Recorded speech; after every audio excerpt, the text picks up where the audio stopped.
let's take a look at another technique that we're gonna talk about, which is relevant for deep learning, and it's known as dropout. At a particular iteration of the algorithm, of the backpropagation algorithm, of the training algorithm, we are going to switch them off. Some of the units, including the input or the hidden units, some of them we're going to switch them, randomly switch them off, right?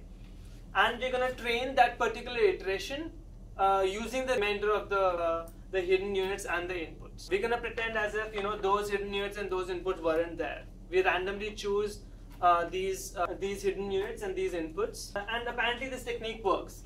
So now let's take a look at why this idea is working, right? Let's try and get an understanding of why this idea is working.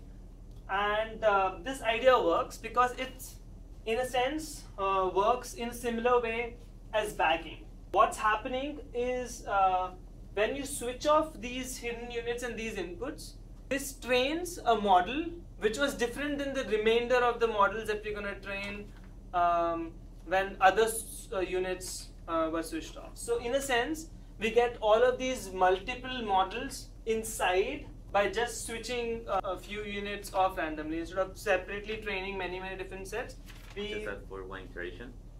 For one iteration, which is a key point, which is where this gets differentiated from bagging, right? So unless in that one iteration there are major changes happening to the parameter values, we really cannot consider them as separate models. So that is one of the goals that we have, that we want major changes to happen. The difference from bagging is that this is only done for one step of the process, instead of, you know, like doing it completely and then making many different models. This is just done for one iteration, and across iterations, obviously, the parameters that I learned from the previous iterations are shared by the next guy, right? Although I'm switching some of the different things off, but still the parameters that I learned from the previous iteration are still there, and they're still being used the next iteration. So the parameters are shared.